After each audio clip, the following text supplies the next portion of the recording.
hear from Frances K. Anderson. She is a freshman at Lake Ridge Junior High. And although she has lived her entire life in Orem, Utah, she has been a world traveler. Welcome, Frances.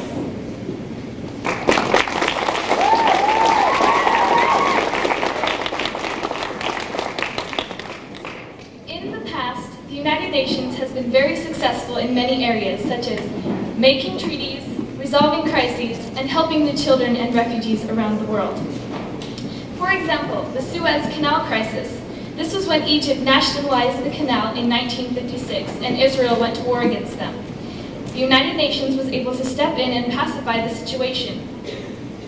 Aid is given to children in third world countries through a program called UNICEF, or the United Nations Children's Fund. Through this, the children are given food and clothing. Aid is also given to refugees. Through this, they are given homes, food, and medical care. However, there are some serious problems, such as the funding crisis and immigration. As we all know, the United Nations is in an immense dilemma financially.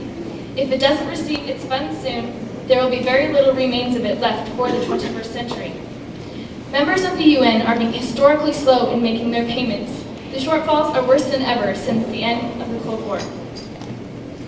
On August 31st, the UN declared that there is $13.7 billion that is owed to them.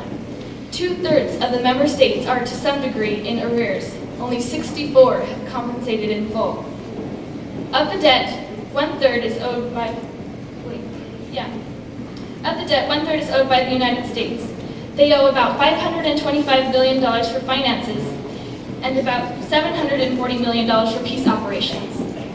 The United Nations is, of course, doing something about this, but these things cannot go on for very much longer. Nations, services, and vendings are not being reimbursed, and contracts are being withheld. The UN itself owes over $400 million for its purchases.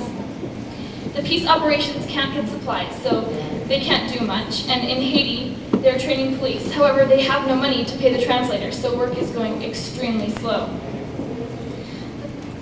Okay, like the saying goes, which is easier, the fence on the cliff or the ambulance in the valley? The powerful force at this point is the power of prevention. We need to prevent the UN from crumbling.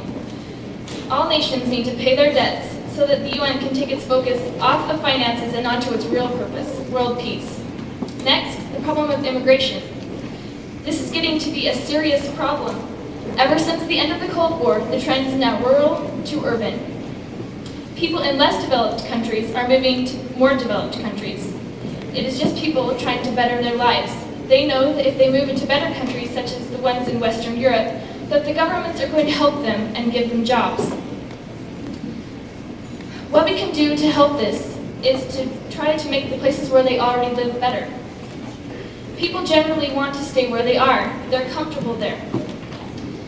So if the standard of living is raised, then people don't need to move to be able to better their lives. By doing this, we can also help the population of megacities stay relatively low. If we focus on these problems, then we can start focusing on the future. The potential of the UN in the 21st century is incredible. Like Henry Ford said, coming together is a beginning, keeping together is progress, working together is success. With work and cooperation, we can succeed, and we will succeed. World peace is in our hands. Thank you very much.